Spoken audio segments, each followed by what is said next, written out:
So here's a quick bit of information that might help you on your way to discovering and learning about double and triple integrals. And it's how you can use a double integral to express a single integral, and likewise how you can use a triple integral to express a double integral. So let's get right into it. And this is a very quick example. So we're going to make this very simple, but the logic tracks, and just know that, these things transfer quite easily. So um, without further ado, let's get our graph here, and let's say we want to know the area under a given function, right? So let's say we have a box, and that box has a lid that can be described with the function y equals x plus 2. And we'll just say these are feet, for example. So let's say our box here is measured from these 2 points at -2 feet and 2 feet from the origin. And our box goes up a total of, well, if this is x plus 2, then at this point I guess we'd have a 4 foot in height. There we go. And this is the region, this is our area of our two-dimensional box, and we'd like to know what that area is, right? And this is the same as basically finding the area of a triangle, but we're going to do this in a way that kind of leverages double integrals. And so, for the math heads here, basically what we want to do is say y equals x plus 2. That's our function, and we're going to be integrating with respect to x from x equals -2 all the way to x equals 2. And this height is kind of inconsequential because the height is described in our y function there as well. So that's kind of the gist of what we're doing. For the non-math heads who are trying to get into this and learn it, basically the idea is that we have some constraint here, and it's bounded, right? This is our y-axis, and we have a constraint here that stretches across through the axes. And on the x-axis here, we have a constraint on one side and a constraint on the other side. Now we want to figure out, well, what's that area inside bounded by those two constraints? Another common example is maybe this is a pasture and these are our fences. So with that, let's go ahead and get into it. Now the traditional way to kind of describe something like this might be to say, well, we want to find the area, so let's consider this function y equals x plus 2, and we are going to integrate from -2 all the way to 2, and we're going to run this integral, right, over the function y equals x plus 2, and we're doing that, of course, with respect to x. Since dx says that we're changing along the x-axis, our bounds of integration should also be in terms of x, which is what we have. Now, this is pretty straightforward, right? If we were to do this, this is just going to be the integral of x plus 2, which becomes x squared over 2 plus 2x, going from 2 to -2. And if we computed this, we would get our integral, which should be 8 in this instance. And that could be 8 square feet. It could be centimeters squared.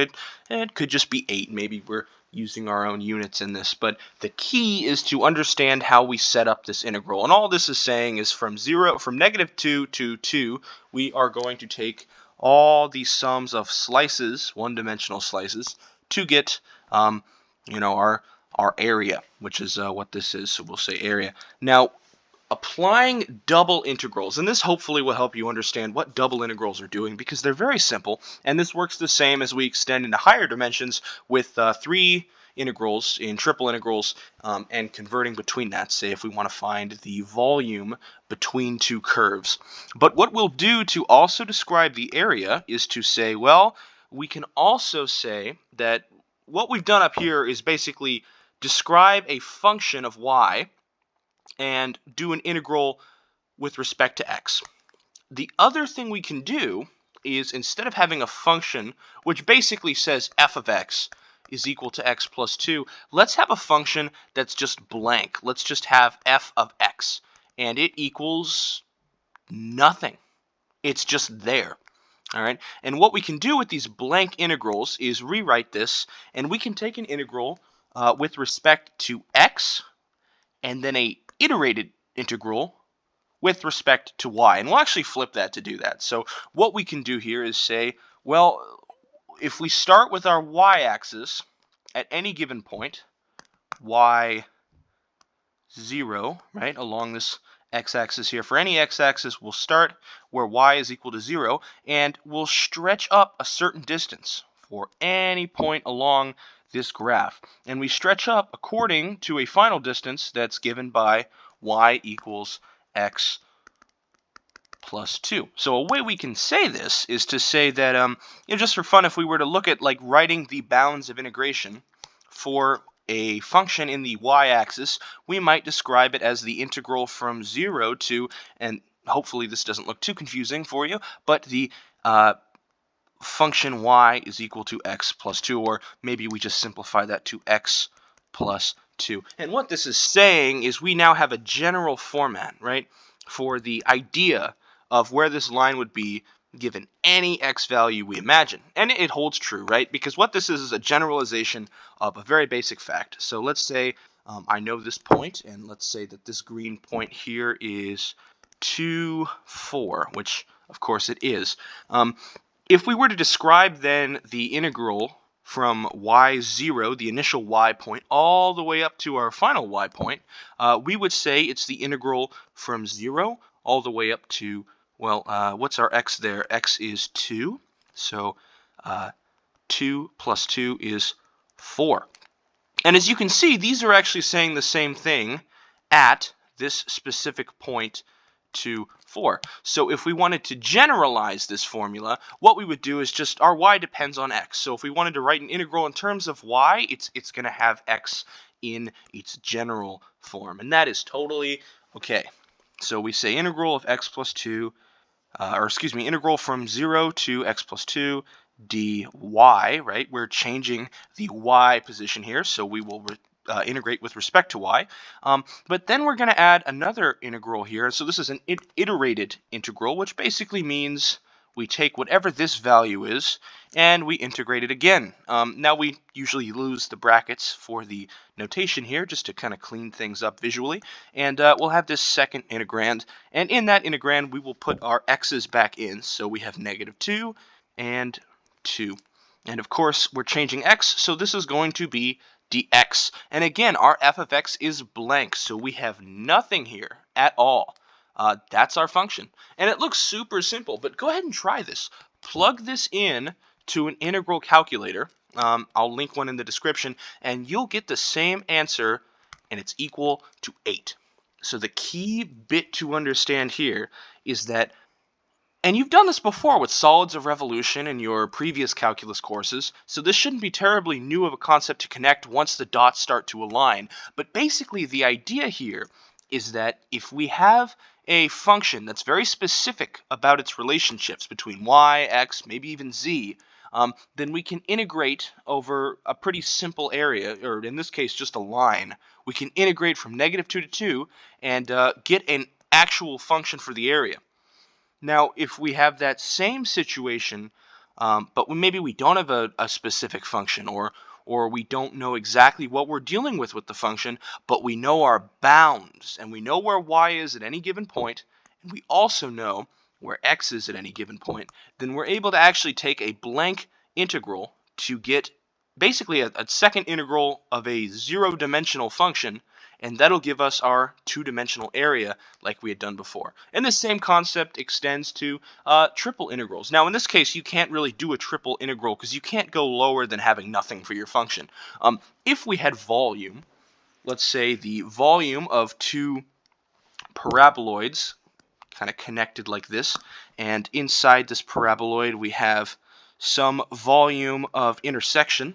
The volume of intersection previously was described as the double integral of the region R, which R here was a circle that basically bounded these solids together, or these surfaces together. And we did F2 minus F1, which in this case the idea here is that here's F2 and here's F1. So the idea is we basically take the integral of F1, or excuse me, of F2, and then F1 is all of this junk that we don't want. And so then what's left is the volume between the two surfaces. And so that's how we did this before. And if we did this, we would do with respect to A. And if we expanded this out into an iterated integral, you might have something along the lines of the integral from some initial x to some final x, iterated across usually in if you did this in Cartesian coordinates, you get some nasty square root thing. So I'm just going to very gently kind of simplify that to y final f1, or excuse me, f2 minus f1 dy dx, or maybe dx dy, depending on how you define things. And what you can kind of do with triple integrals is to do this exact same function, but instead of having f2 minus f1, you can describe the function in terms of a delta z, where there's a changing function here. And it's actually quite simple because we have f2 and f1 here. So delta z at any given point, right, the change in z between these two, if you imagined we were drawing little heights in here, we're talking about the height, this is just going to be, well, f2 minus f1. And of course, both of these are going to be functions of x and y. So we're going to have a little bit more of a complex equation. Maybe this might look something along the lines of, let's see here, just spitballing, right? Let's say f2 is equal to 3 minus x squared minus y squared, and f1 is equal to x squared plus y squared, just for fun. So if that's the case, then you would end up with a delta z of 3 minus 2 x squared minus, or excuse me, yeah, it should be fine. 3 minus 2x squared minus 2y squared. So that's just one example of a function that we could set up here. And basically what we do with this delta z component is rewrite this double integral as a triple integral. And this is the volume of intersection. And this would become the integral from some initial x value, an x final, a y initial, a y final, and then here is our z now, and our z of course has both x and y in it, so we're always going to put that on the innermost side. One key thing to watch out for as you do these double and triple integrals is you want to have your constants at the very end so that you can actually get a number to plug into, right? If we were to flip this order of integration and we said the integral from -2 to 2, and let's say this was on the inside along with dx, when we got around to evaluating the final integral, we would have to plug in x plus 2 at the end, which just doesn't work. So do watch out. The outside integral of whatever you're working with should always depend on nothing. They should be constants.